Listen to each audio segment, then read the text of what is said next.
Okay, I think you can all see that. So, as I said, my name is Rebecca Dray. I'm actually based in Michigan in the USA, but right now I'm sitting in sunny Glasgow as I am here doing a week of work with the Social Enterprise World Forum. And I'm here today to talk to you about the verification system called People and Planet First. It was launched in 2022 as a pilot in 7 countries as a global identity that could help bring together all of the different enterprises around the world who might be using different terminology, but who all put people and planet first. So it started in 2022. It was launched at the SEWF event in Brisbane, Australia. And then after several months, a consultation was done with 35 different country partners. And we talked with them about the verification system, asked them how they were finding it, what their suggestions were for improving it. And one of the things that happened during that time was that we rebranded it as People and Planet First. So this badge that you're seeing on the right-hand side of the screen is actually the rebranded badge of the verification that was launched in 2022. But it's a points-based, simple and accessible verification system for global organizations that put people and planet first. So when I use the word social enterprise, that's because I work for an organization that uses the term social enterprise on a regular basis. The Social Enterprise World Forum's goal has always been to strengthen the global social enterprise movement to accelerate our transition to a new economy. Like many of you who are part of Catalyst 2030, that's a mission that all of us and a journey that all of us are on together. But while SEWF uses the term social enterprise in our communications, we recognize that the enterprise model has deep roots in indigenous and traditional communities, and it exists under many names and legal structures all over the world. The global movement is much broader than the enterprises and networks currently using the term social enterprise. So with this in mind, and as a result of a series of consultation activities with our supporters and partners, the opportunity was collectively identified to develop this shared identity, one that could catalyze our growing movement around shared values and principles, rallying our diverse movement behind a united voice and bringing visibility to the 11 million plus global enterprises that put people and planet first, but don't necessarily use the word social enterprise. The verification badge itself takes different forms in different countries as well. So we actually have 3 different badges that enterprises use after they've been verified. One just says verified, one says verified social enterprise, and one says verified fair trade enterprise. And that's because there are different contexts in all of the different countries, as I just said, but all of the enterprises that are using any of the badges meet the same 5 criteria. And this session is really to tell you more about the verification process itself and the criteria for verification, but also to talk to you a little bit about networks and how networks are so integral to this verification system working around the world. It is, as I said, it's a sustainable and inclusive global verification, and we work with a huge network of networks all over the world to ensure that social enterprises can be easily identified wherever they operate. We have more than 70 partners now, I think closer to 100 partners in various countries around the world.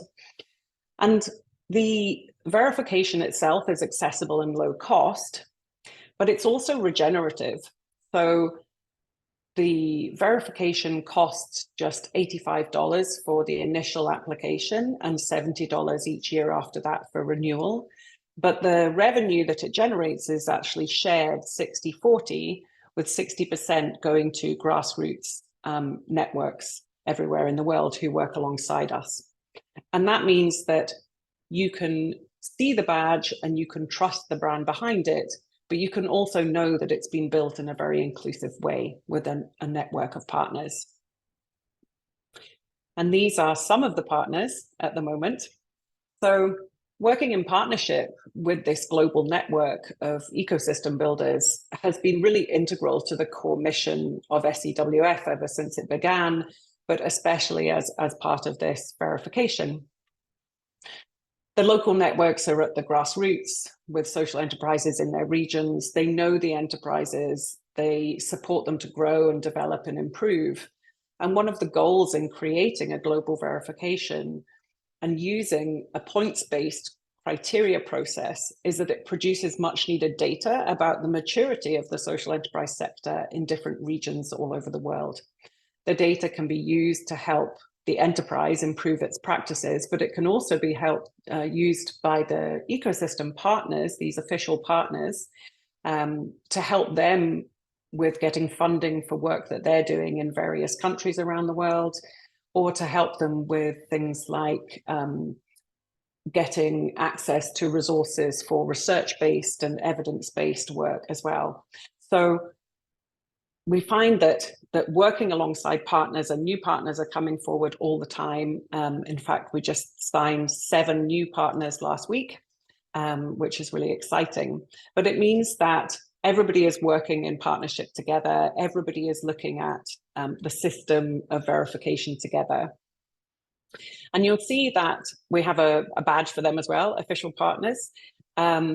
Official partners are people who have networks who have signed a memorandum of understanding with the Social Enterprise World Forum to support us with the verification process in the different countries in which they work. We also have something called double badge partners, which might sound a little bit confusing, but the idea is to recognize where there was already an existing certification or verification in place in a country, or it could be a global certification as well. So for example, the World Fair Trade Organization is a double badge partner of ours, which means that if an organization has already gone through certification with the World Fair Trade Organization, they don't then have to pay again and go through another process to become People and Planet First verified. They actually get that verification free of charge for the lifetime that they hold that existing WFTO, for example, certification. So it means we're not reinventing the wheel. We're not trying to duplicate work that already exists and certifications that already exist. We're recognizing the extensive work that's already been done in several countries and regions to develop standards for contextual certifications or verifications. And this approach is encouraged and supported. It would actually be wonderful if we had multiple certifications in every country in the world, but as many of us know, there are a lot of countries that do not have a legal structure for a social enterprise, do not have a definition for it. The US is one of those countries, so people are often surprised when they find out that the US doesn't have any kind of legal entity or particular defined definition for a social enterprise. But what we find is that working in this way and having the verification means that we can actually start advocating for that change at the policy level as well. So right now, across the world, we recognize double badge verification from social traders in Australia, from the UNIS Social Business Portfolio members, the World Fair Trade Organization and the Fair Trade Federation, by Social Canada. The Malaysian government have just signed up as a double badge partner for their accredited social enterprises, Social Enterprise UK, and the Social Enterprise Mark as well. So this means anybody that has one of those certifications already or accreditations already would never have to pay for People and Planet First as long as they keep up their certification with one of these organizations. So these are all important partners in the process as well. And people are more than welcome to ask questions at the end, or you can stop me and ask questions on the way if you want, but we're going to have plenty of time for questions at the end of my presentation around the standards. So I talked about there being minimum standards and 5 criteria. And essentially what we did was during the consultation process, we were recognizing that where, for example, in Scotland, a social enterprise might be expected to reinvest 100% of its profit into its purpose. In another country, that expectation might be 50% or 70%. So when we built out the criteria, the 5 criteria for verification, we looked at what was the minimum standard that we felt could be achieved across any country in the world. And on the screen now, you can see the 5 minimum criteria in the 5 different sections. So an organization has to be able to show that its purpose, its reason for existing, is to solve a social and/or environmental problem, and that it publicly communicates that online, and it plans to update its governing documents to include that stated purpose within the 12 months of its initial verification. Under its operations, it has to meet minimum sector standards, which I will talk about in a moment, but essentially that means not doing harm to people or the planet, and that they also publicly communicate how they are prioritizing people and planet. Thirdly, the organization has to be able to show that they sell goods and services. So they are not grant dependent, though they may have grants that are related to outputs. So for example, if the stated purpose of the organization was to provide employment for people with mental health challenges, for example, they may have a grant that relates to employing 20 people. That would be considered them selling a service as part of their earned income revenue. So the organization has to have a plan for financial sustainability, not just be grant dependent for sort of capital costs. Number 4 is that they have, as a minimum, to be able to show that they're reinvesting more than 50% of their surplus into that purpose, that stated purpose that they have. And they do that through uploading things like financial documents, tax returns, things like that, so that we can publicly see that that money is being reinvested. And lastly, which is probably most important in many countries, is they have to be able to show that their structure has a public commitment to locking in their purpose.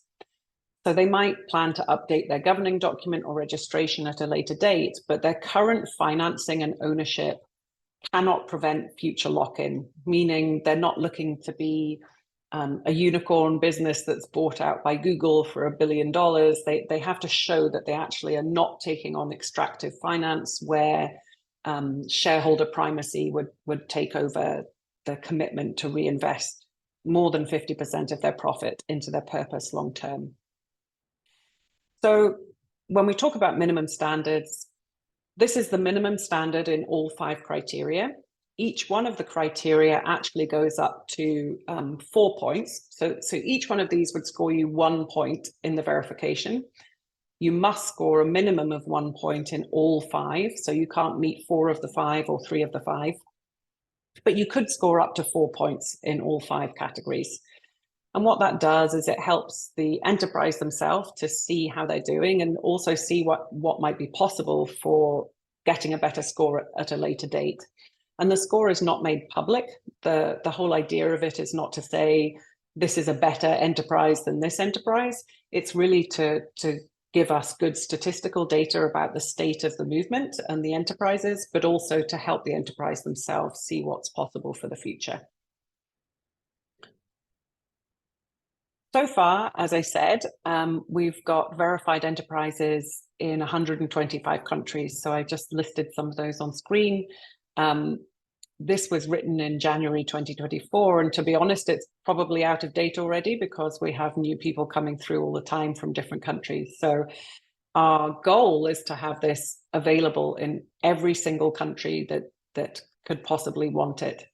A year ago, we had enterprises verified in 70 countries, so you can see how fast it's moving.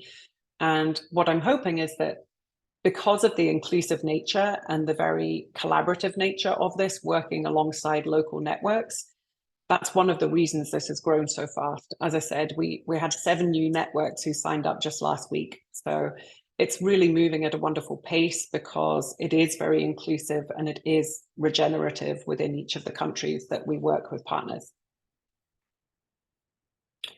I mentioned earlier on about minimum standards for becoming verified, and I wanted to talk a little bit about the process of becoming verified.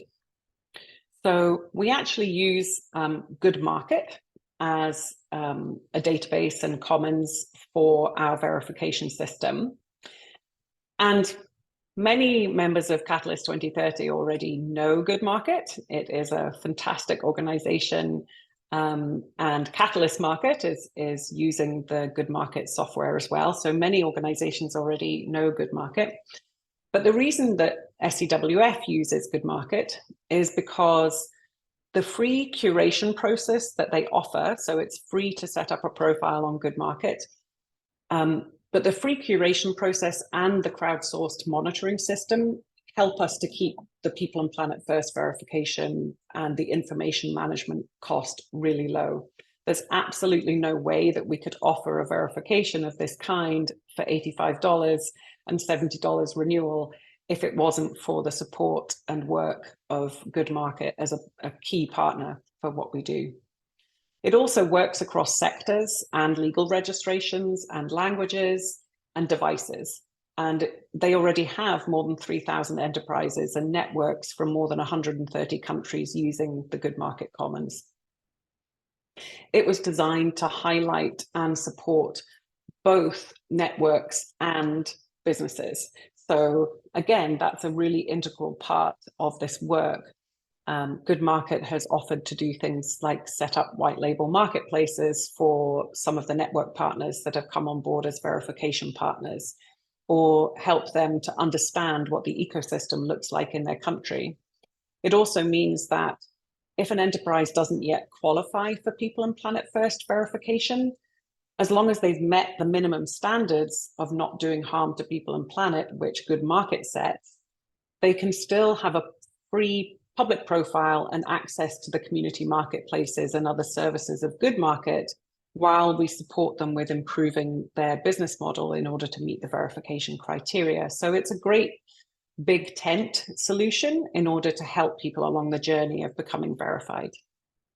And Good Market also provides integrations that we need for software tools, platforms, the other certifications and marketplaces that work with us, such as the Business Network and Trust Law, which I'll talk about in a moment. And last but not least, one of the reasons that we want to work with Good Market is because they themselves are People and Planet First verified social enterprise. The process itself is really simple. An organization goes onto Good Market, they fill in the Good Market application form. It takes them somewhere between 30 minutes and an hour to do that. They just say no to any questions that don't apply to them. And they tick the box at the end of the form that says, I'm interested in People and Planet First verification. The Good Market team then approves and publishes their verification, their enterprise page, on Good Market. And they also let the People and Planet First admin team know that this organization is interested in verification. So as long as the enterprise meets the minimum standards on Good Market and they become approved and published, the enterprise can then go to the marketplace on Good Market and pay the admin fee, the $85. After they've done that, we open up a separate section for them within their own enterprise page on Good Market, and they can fill out that 5 criteria verification form. So it's a really straightforward process that's done in partnership with Good Market. And within the verification form, it would ask the organization to choose the criteria it meets for each of the 5 standards. Then within a text box, just say how it met that standard. And with an upload box, upload a piece of evidence that proves the claims that it made. So that might be a screenshot or a tax return or a governing document or an impact report, something like that. But it's a very simple process. It means that it's really accessible because Now Good Market is available in 21 different languages, so people can actually read the whole form in a language that works for them. And Good Market works with us on bringing online various other languages as well, which is really, really helpful. So I talked a little bit about the business network a moment ago, and this brings me on to the subject of benefits. So people say, why should I get involved? Why would I want to become People and Planet First verified?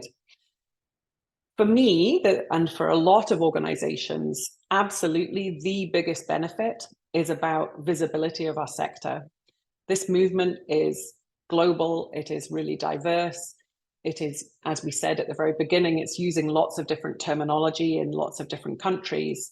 And when you have one simple way of finding enterprises that use multiple different terminologies, but all meet the same standards, it means that we can really draw attention to the businesses that put people and planet first, and we can then open up other opportunities and pro bono services and discounts and things for those organizations. So we are working with our partners around the world to open up a number of funding opportunities, pro bono services and discounts. It also gives you access to a network of international companies that are looking to purchase from these kinds of businesses. So I said at the very beginning that I wear two hats, and I not only work with Social Enterprise World Forum on this global verification, but I also run an organization called Purchasing with Purpose, which is helping government and private sector companies to find and buy from social enterprises or enterprises that are putting people and planet first. So for us, one of the questions we've been struggling with over many years, much the same as many, many networks around the world, was there were many companies wanting to buy from these businesses, but they didn't know how to find them in each of the different countries that they worked. So access to a network of international companies that want to buy is a really great benefit of the verification. Access to marketplaces and procurement platforms and so on is also really important. We're working now with SAP on an integration that will use an API and connect the business network, which is their global purchasing software, with Good Market in order to do real-time checking that an enterprise is People and Planet First verified. So right now, a business could sign up on the SAP Business Network free of charge, and they can say that they have People and Planet First verification. And in the coming months, that will actually be, right now, they would have to upload a copy of their certificate. But in the coming months, that's going to be a live integration API that would check in real time to make sure that the supplier was indeed People and Planet First verified. Another benefit that we have been able to leverage is fast-tracked pro bono legal services for all verified enterprises. And we were looking earlier at the minimum standards, and one of those minimum standards said that you prioritize people and planet and you plan to update your governing document over time. So as we said earlier, there are multiple countries where there is no standard legal entity that you could adopt to be proving that you meet those criteria of prioritizing people and planet. But with our relationship with Trust Law, they now have a global network of lawyers who are happy to help organizations work alongside and find ways to embed those protections for prioritizing people and planet into their governing documents, or helping them to build governing documents where they don't exist now. We have access to things like funding tools. GrantStation is one of our new partners. They offer a reduced fee from $695 a year to only $95 a year for verified enterprises. And we also have connection to other enterprises and networks all over the world for peer learning. We have a group Slack channel that people talk to each other in, so that they can share specialist knowledge or start working on collaborative pieces of work together. And we have different networks that are connecting with each other so that they can look at collaborative funding opportunities, maybe working on research and development, or looking at scaling and growth or ecosystem building. So we really do encourage people to, as I said earlier, join the 11 million plus social enterprises or enterprises that are putting people and planet first through this system. One of the questions that people occasionally ask me is, but what happens if I don't agree that somebody should be verified? Another reason that we enjoy using Good Market is because they are a community commons. And what that means is that they are community moderated. So anybody anywhere in the world, if they were to look at a profile of an enterprise on Good Market that said it had people and planet first verified status, and they didn't agree, they felt that the company was social washing or greenwashing, they could actually press the flag button that I have an arrow pointing to there. They could press the flag button and that organization would be anonymously flagged and would be investigated. And that means that not only does that help us in the fight against social washing and greenwashing, it also means that you can rest assured that there is actually a process in place that is anonymous for any organizations that don't deserve to have that verification badge. We have a couple of other badges that we use. I showed you the official partner one earlier in the slides.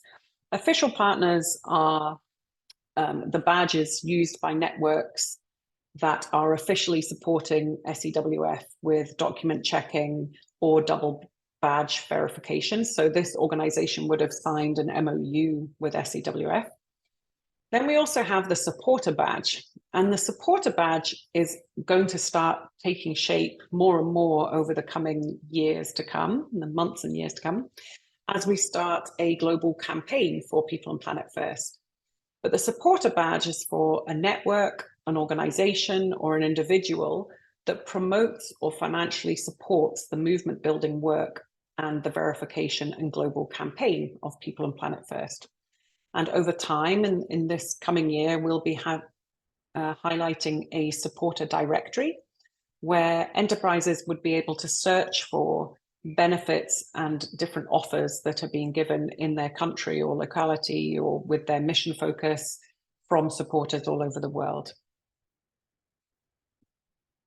The global campaign is a really key piece of this work. Because we are bringing together a network of networks from around the world to explore how we can collectively roll this out together. The idea is not that SEWF says, here's a campaign, we're going to come to every single country and run our campaign of People and Planet First. The idea is actually that we're co-creating that together. So we have open forums where people can share ideas and suggestions.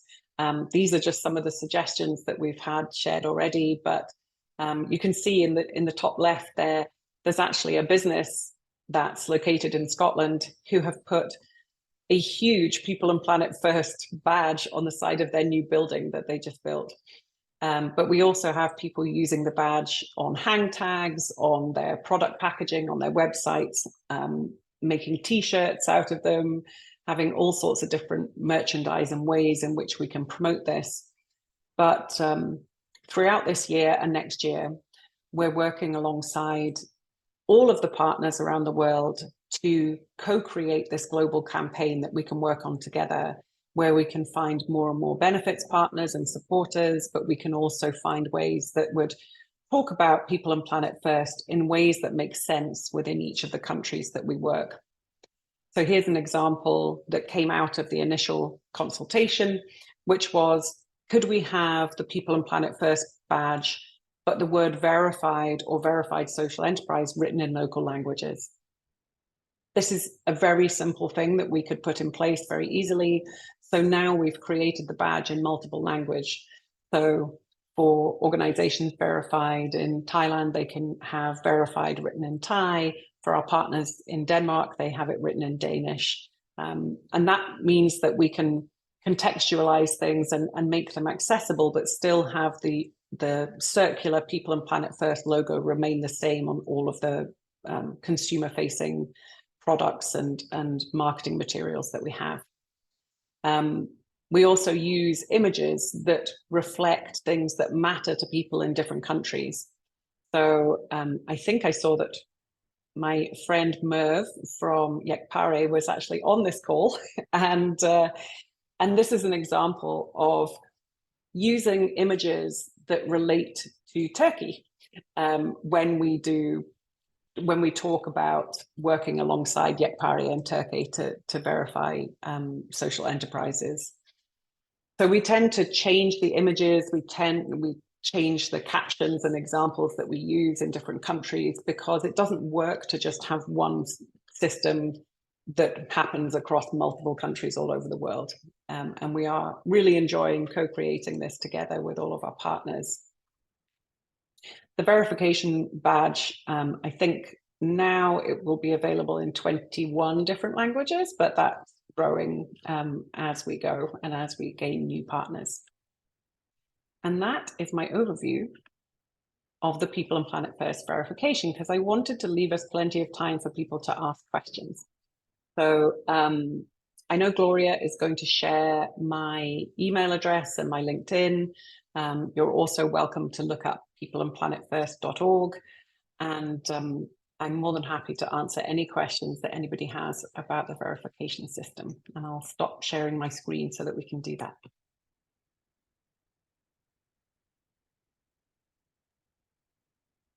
Rebecca, there's already one question in the chat. Okay. From Jacob.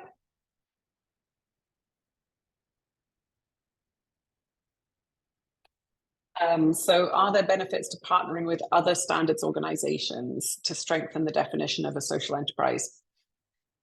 So, and I don't know, Jacob, yeah, you're on the call. Do you want to explain more about why you're asking that question and how you could see that working? Yeah, you know, I'm all about collective impact, and thank you for the opportunity to speak. And you know, bringing, you know, especially in something that is still, like you said, in the United States, there is no firm definition of a social enterprise. Working with organizations that, you know, might have had success in establishing that and have those networks for relationships, but also just, I think, having you know, there's with the IEC, for example, there's some synergy in the standards that they create that would possibly impact in a positive way or the other, you know, social enterprises. And so connectivity and communication, that could be a solid pairing partnership. And so I was just more curious. Yeah, so it's absolutely part of the work, I think. So I was saying at the very beginning, but when the verification first started, it actually had very different language that it was using. And after we did the pilot in the 7 countries and we started talking to people from 35 countries, we said, you know, tell us what works and what doesn't work. One of the biggest things that didn't work was calling it a social enterprise badge. So having that language meant that we were, in essence, ignoring a number of networks and movements that were in other parts of the world who just weren't using that terminology, but had very similar standards and similar value systems. So that was one of the reasons for changing it to People and Planet First, because it became more terminology agnostic and more about looking at what are those values that we all share and hold dear. Interestingly, there's a number of countries where it's quite a small movement, and so there may only be a few hundred or a couple of thousand enterprises that would meet these standards and the definition.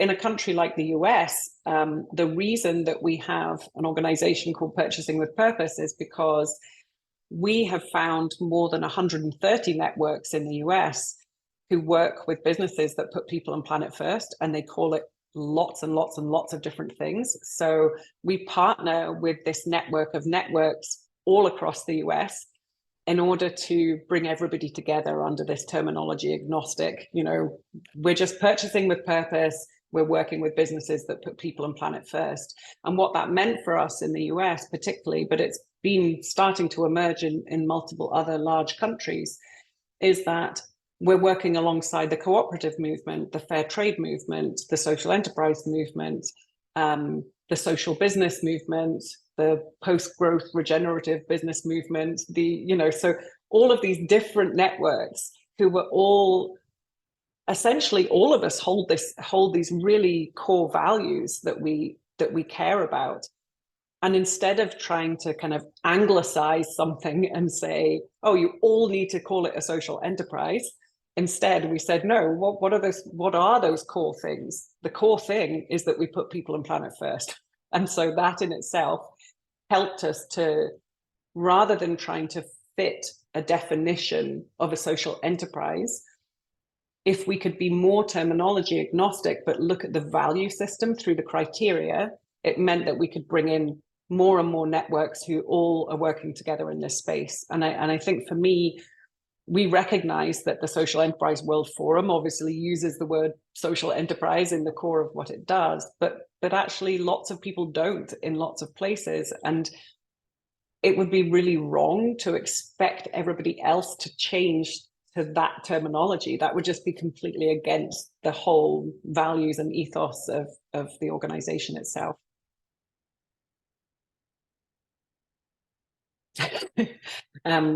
What's quite interesting is more on a government level and a policy level, actually, because it's also true that in countries like the US, we don't really have purchasing policies that give preference to people and planet first businesses, because there is no definition, because there is no verification system, or there wasn't up until now.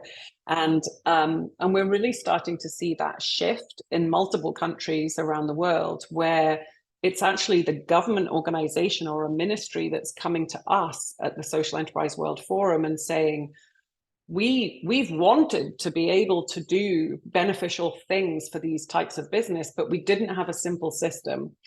We maybe could have accessed a system that was very expensive or very complicated or only would have worked in this one country. But what we love about this is that it works everywhere. And actually, a couple of governments have changed their own definition within their own legal structure to fit the people and planet first criteria, so that they could use it as a way of bringing together all of the organizations they're working with and giving them visibility and opportunity, particularly when it comes to international procurement as well. Any other questions from anybody?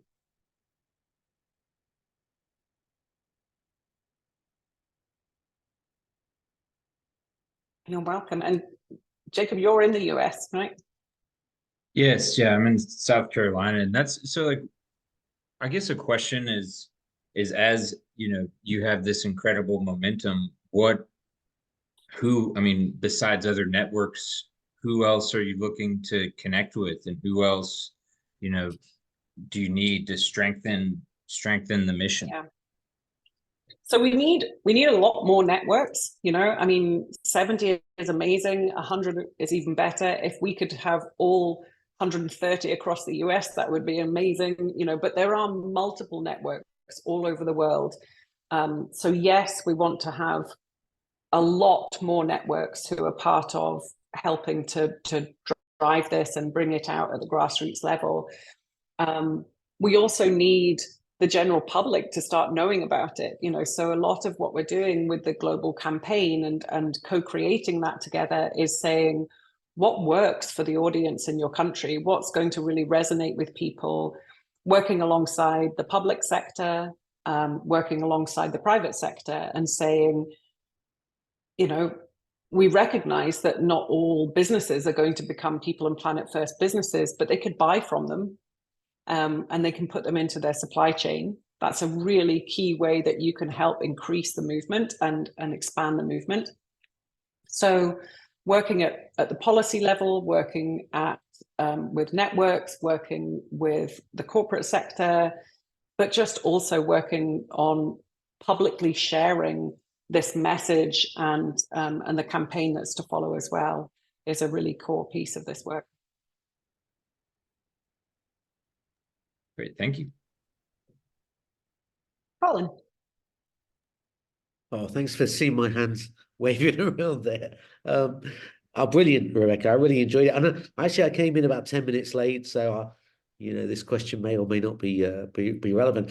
Love your branding, and I think that's been really, really smart. This kind of like B2B, B2C, and that's really, really cool. You mentioned the flagging process when somebody or a community has doubts and whatever, and there's an investigation. I think you said the word investigation. What does that? Can I ask you what that involves? Is it an iterative process?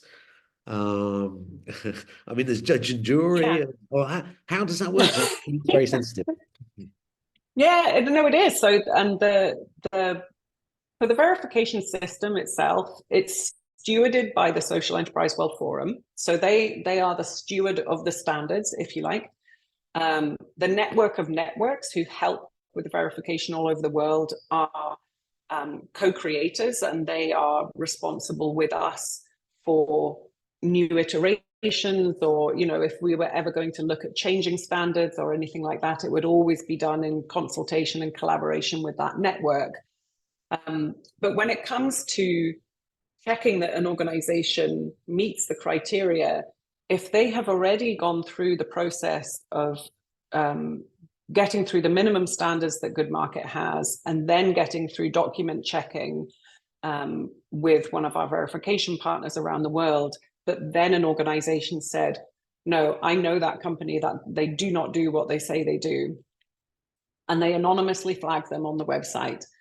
What happens is, first of all, as part of that process, Good Market would ask them, why don't you believe that they're valid? So what is it that you think you know about this organization that means that it shouldn't be meeting these criteria?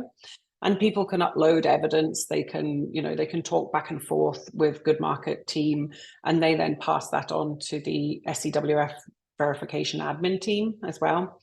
And then we would take that information and we would go back to the enterprise themselves, and we would say, look, somebody has flagged you. We need you to be able to show more or give us different evidence, or, whatever. We haven't actually had anybody flagged yet. We have had some organizations who didn't meet the criteria. So that's been quite interesting, because a couple of them were organizations who some might have said would meet the criteria, and then when they made the application, they didn't meet the standard. And I think that's a really important piece of this work, because public perception matters, and social washing and greenwashing is a huge risk, and co-optation of the social enterprise space is a huge risk as well. So in the ones that didn't meet the criteria, either they were doing something that, or using something that was very harmful to people in the planet in the goods that they were producing or the service they were providing, or they were an organization who perhaps were once meeting the criteria, but had actually sold out and been bought over by a for-private profit organization. So in that situation, they didn't meet the standards because we saw in their governing documents that they were no longer independently owned. So generally speaking, it's the SEWF administration team who do the investigation alongside the Good Market standards team. But it's all done, as I said, it's done offline, it's done anonymously, so that people are encouraged to come forward if they think that somebody doesn't meet criteria. Thank you. You're welcome. Any other questions?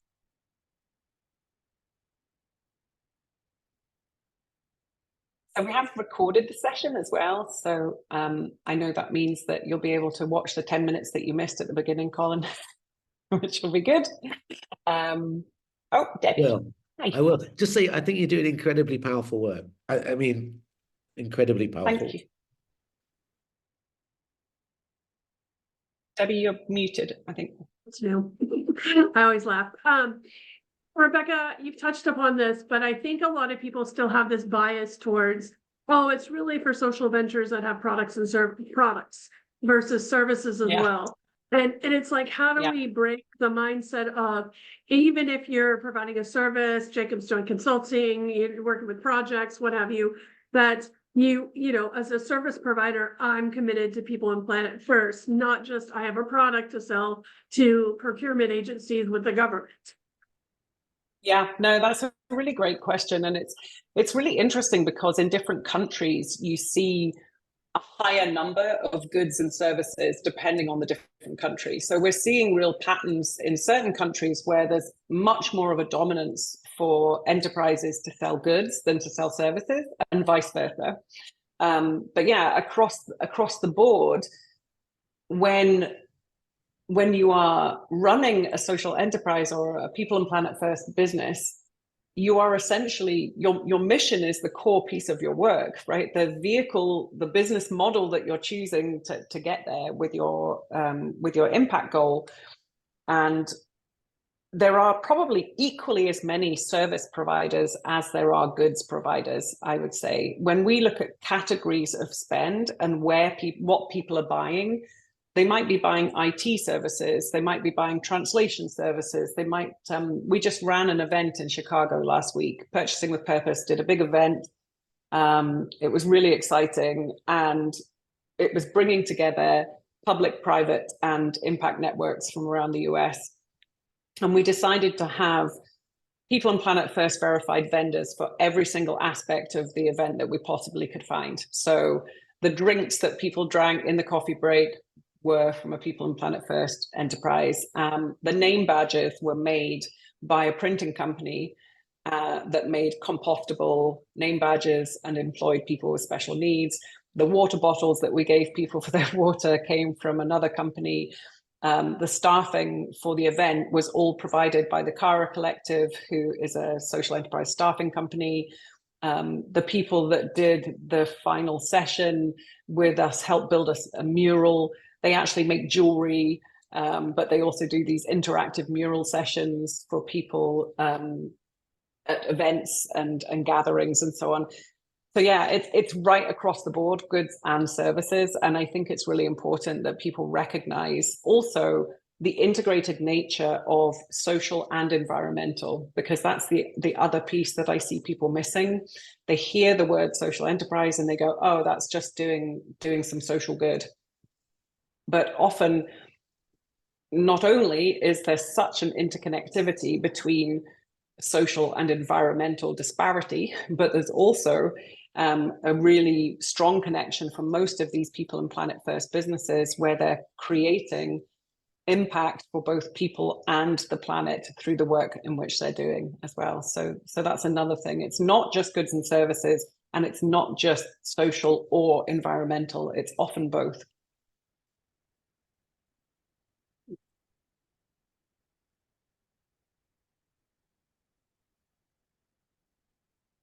Great. I know, Gloria, you had some things that you needed to share before we finish the session. Is that right? I see you nodding.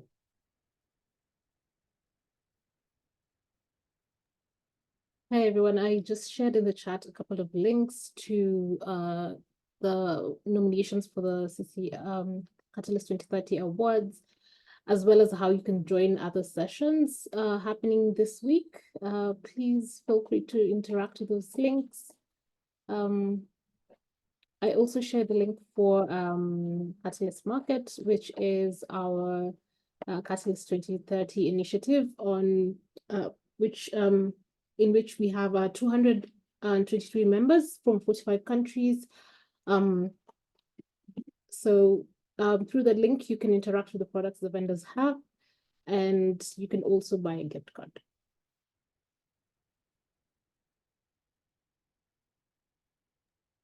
I'll also be sharing a post-CCW survey, so you can give us your feedback on your CCW experience.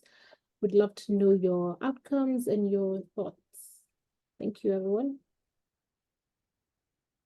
Thanks, everybody. And as I said, if you are interested in getting involved in anything to do with People and Planet First, or you know somebody who you think should be getting involved, please feel free to pass on my contact details. And thank you so much for joining me today.